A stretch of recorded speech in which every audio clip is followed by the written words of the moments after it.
ಕೇಂದ್ರ ಸರ್ಕಾರದ ಗೃಹ ಇಲಾಖೆ ಇವತ್ತು ಒಂದು ಮಹತ್ವದ ಆದೇಶ ಹೊರಡಿಸಿದೆ. ಸರ್ಕಾರಿ ಕಾರ್ಯಕ್ರಮಗಳಲ್ಲಿ ಇನ್ನು ಮುಂದೆ ವಂದೇ ಮಾತರಂ ಹಾಡುವುದು ಕಡ್ಡಾಯ. ಹಿಸ್ಟಾರಿಕಲ್ ಆರ್ಡರ್ ಇದು.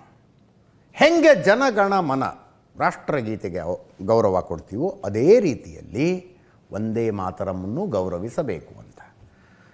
ವಂದೇ ಮಾತರಮನ್ನು ಬಂಕಿಂಚಂದ್ರ ಚಟರ್ಜಿ ಅವರು ಬರೆದು 150 ವರ್ಷಗಳು ತುಂಬಿರುವ ಸಂದರ್ಭದಲ್ಲಿ ಹೊರಟಿರುವಂಥ ಮಹತ್ವದ ಆದೇಶ ಇದು. ಆದೇಶ ಇದಷ್ಟೇ ಅಲ್ಲ.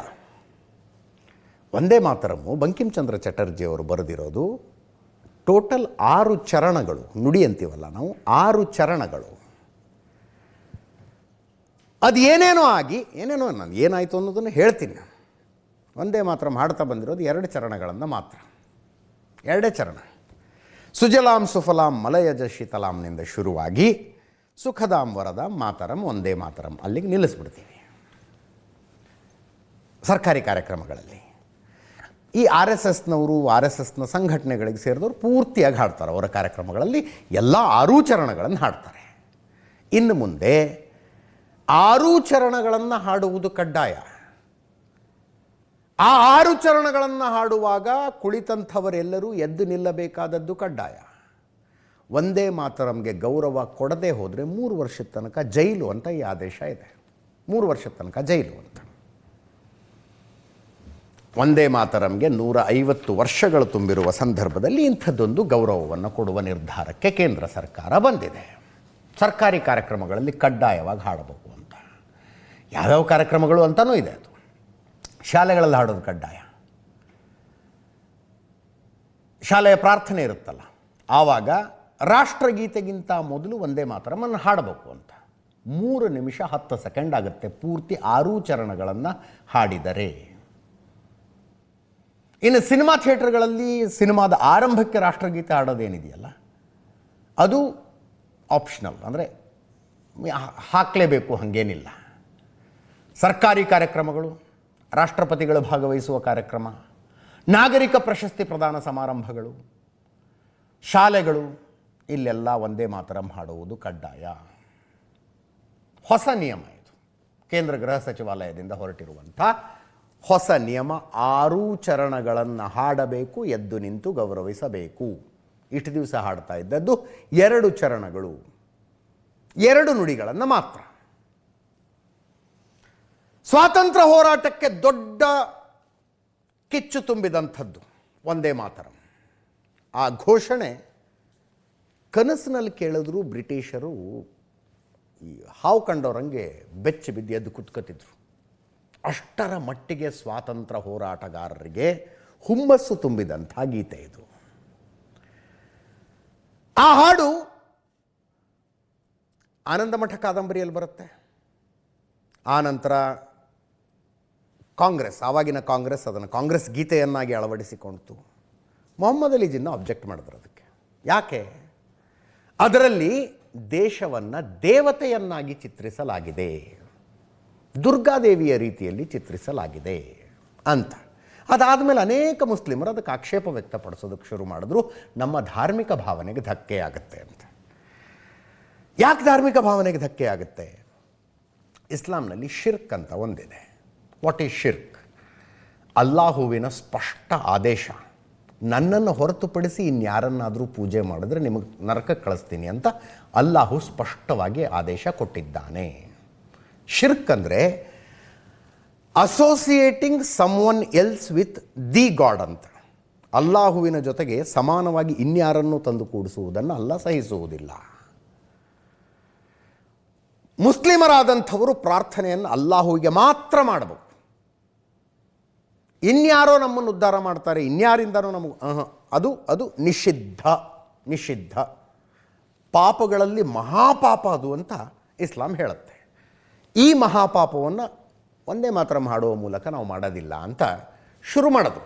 1937ರಲ್ಲಿ ಕಾಂಗ್ರೆಸ್ ಕಾರ್ಯಕಾರಿ ಸಮಿತಿಯಲ್ಲಿ ಈ ಗೀತೆಯನ್ನು ಹಾಡೋದು.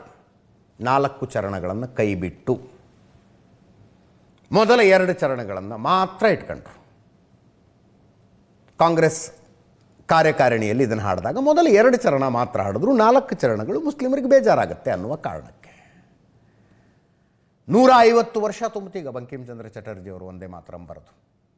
ಸಂಸ್ಕೃತ ಬಂಗಾಳಿಯಲ್ಲಿ ಈ ಗೀತೆ ರಚನೆ ಆದದ್ದು 1875 ನವೆಂಬರ್ 7th, ಅಕ್ಷಯ ನವಮಿ ದಿವಸ ಈ ಹಾಡನ್ನು ಬರೀತಾರೆ ಬಂಕಿಂಚಂದ್ರ ಚಟರ್ಜಿ.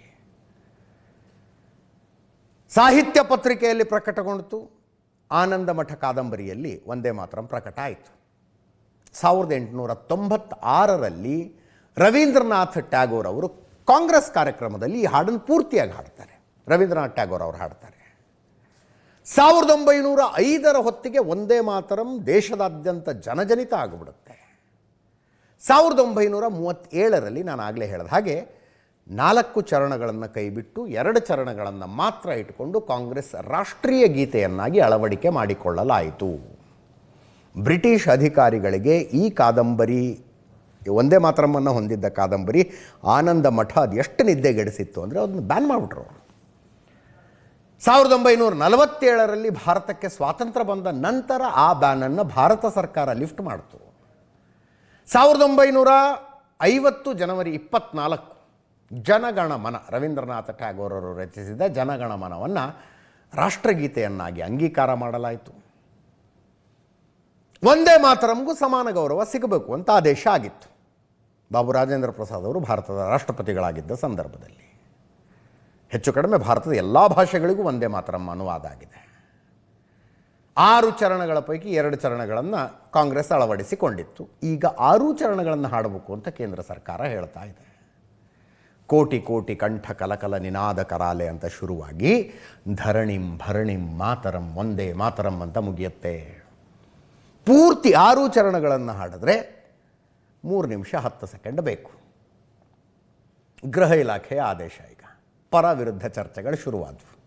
ಮುಸ್ಲಿಮರ ಹತ್ರ ಶಿರ್ಕ್ ಮಾಡಿಸ್ತಿದ್ದೀರಿ ಅಂತ. ಶಿರ್ಕ್ ಅಂದರೆ ಅಲ್ಲಾಹುವಿಗೆ ಸಮಾನವಾಗಿ ಯಾವುದೋ ದುರ್ಗಾ ಮಾತೆನೋ ಇನ್ಯಾವುದೋ ದೇವ್ರು ತರ್ತಾ ಇದ್ದೀರಿ ನೀವು ಅಂತ. ವಿರೋಧ ಪಕ್ಷಗಳ ಮುಸ್ಲಿಂ ನಾಯಕರು ಈಗಾಗಲೇ ಆಕ್ಷೇಪ ಶುರು ಮಾಡಿದ್ರು. ನನ್ನ ಧರ್ಮ ಇದನ್ನು ಒಪ್ಪೋದಿಲ್ಲ ಅಂತಾರವರು. ನನ್ನ ಧರ್ಮ ಇದನ್ನು ಒಪ್ಪೋದಿಲ್ಲ, ಹಿಂದೂ ದೇವರ ಹೆಸರುಗಳನ್ನು ನಮ್ಮ ಬಾಯಲ್ಲಿ ಬರಬಾರ್ದು, ನೀವು ತರ್ತಾ ಇದ್ದೀರಿ ಅಂತ. ಹಾಗೆ ಬಿ ಜೆ ಪಿಯಲ್ಲಿರುವ ಮುಸ್ಲಿಂ ನಾಯಕರು ಇದರಲ್ಲಿ ಏನು ತಪ್ಪಿದೆ ಅಂತಾರೆ. ಮುಖ್ತಾರ್ ಅಬ್ಬಾಸ್ ನಖ್ವಿ ಮಾತಾಡ್ತಾರೆ, ಏನು ತಪ್ಪಿದೆ ಇದರಲ್ಲಿ ಅಂತ. ಇದು ಪ್ರತ್ಯೇಕ ಚರ್ಚೆ ಆಗಬೇಕು. 6 ಚರಣಗಳನ್ನು ಹಾಡುವುದು ಕಡ್ಡಾಯ ಅಂತ ಕೇಂದ್ರ ಸರ್ಕಾರ ಹೇಳ್ತು. ನಾಳೆ ದಿವಸ ಯಾರ್ಯಾರೋ ಮೊಬೈಲ್ನಲ್ಲಿ ದೃಶ್ಯಗಳನ್ನು ಶೂಟ್ ಮಾಡಿ ಬಿಡ್ತಾರೆ ಅಂತ ಅಂದ್ಕೊಳ್ಳೋಣ. ಒಂದೇ ಮಾತರಂ ನುಡಿಸಲಾಗ್ತಾ ಇದೆ, ಹಾಡಲಾಗ್ತಾ ಇದೆ, ಕೆಲವರು ಕೂತ್ಕೊಂಡೇ ಇದ್ದಾರೆ. ಈಗ ಸಿನಿಮಾ ಥಿಯೇಟರ್ಗಳಲ್ಲಿ ರಾಷ್ಟ್ರಗೀತೆಯನ್ನು ಹಾಡುವುದು ಕಡ್ಡಾಯ ಅಂತ ಮಾಡಿದ್ರಲ್ಲ, ಅಂಥ 100 ವಿಡಿಯೋ ತೋರಿಸ್ತೀನಿ ನಾನು. ಕೆಲವರು ಎದ್ದು ನಿಲ್ಲೋದಿಲ್ಲಪ್ಪ. ಹೆಂಗೆ ಈ ಮುಸ್ಲಿಂ ಧಾರ್ಮಿಕ ಗುರುಗಳು ಹೇಳ್ತಾರಲ್ಲ ಒಂದೇ ಮಾತರಂ ಇಸ್ಲಾಂಗೆ ವಿರುದ್ಧ ಅಂತ, ಜನಗಣ ಮನವೂ ಇಸ್ಲಾಂಗೆ ವಿರುದ್ಧ ಅಂತ ಹೇಳುವ ಮುಸ್ಲಿಂ ನಾಯಕರಿದ್ದಾರೆ. ಜನಗಣ ಮನ ಅಧಿನಾಯಕ ಜಯ ಹೇ ಭಾರತ ಭಾಗ್ಯ ವಿಧಾತ ಅಂತಿದೆ. ಅದು ಭಾರತದ ಭಾಗ್ಯ ವಿಧಾತ, ಇಡೀ ಪ್ರಪಂಚದ ಭಾಗ್ಯ ವಿಧಾತ ಅಲ್ಲಾಹು ಒಬ್ಬನೇ, ಅವನು ಬಿಟ್ಟು ಮತ್ಯಾರು ಅಂತ ಕೇಳುವವರಿದ್ದಾರೆ. ಆ ಕಾರಣಕ್ಕಾಗಿ ಕೆಲವು ಮುಸ್ಲಿಮರು ರಾಷ್ಟ್ರಗೀತೆ ಹಾಡುವಾಗಲೇ ಅದು ನಿಲ್ಲೋದಿಲ್ಲ. ನಾಳೆ ದಿವಸ ಒಂದೇ ಮಾತರಂ ಹಾಡುವಾಗ ಅದನ್ನು ಅಪಮಾನಿಸುವ ರೀತಿಯಲ್ಲಿ ಕುಳಿತಂಥ ವಿಡಿಯೋಗಳು ಬರ್ತವೆ. ಯಾರ ಮನಸ್ಸಿಗೆ ಘಾಸಿ ಆಗೋದು? ನಮ್ಮ ಮನಸ್ಸಿಗೆ.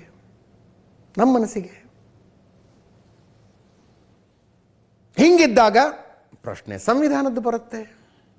ಕಾಂಗ್ರೆಸ್ಸಿನ MP ಹೇಳಲಿಲ್ವಾ, ನನ್ನ ಧರ್ಮವನ್ನು ಪಾಲಿಸುವುದಕ್ಕೆ ನನಗೆ ಸಂವಿಧಾನ ಅವಕಾಶ ಕೊಟ್ಟಿದೆ.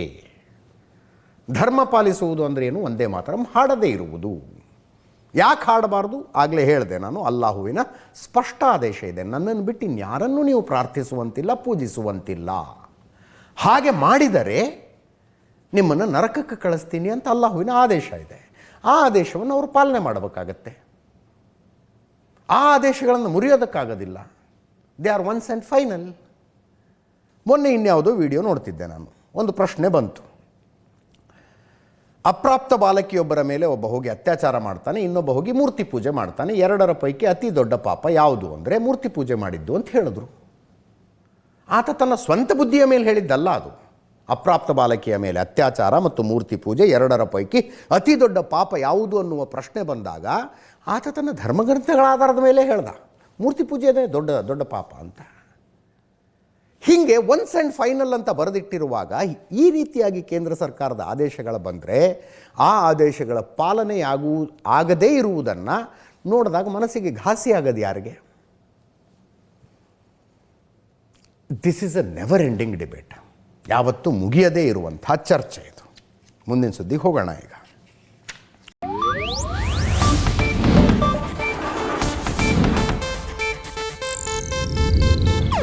ಇದು ಏಷ್ಯಾನೆಟ್ ನ್ಯೂಸ್ ನೆಟ್ವರ್ಕ್ ಪ್ರಸ್ತುತಿ.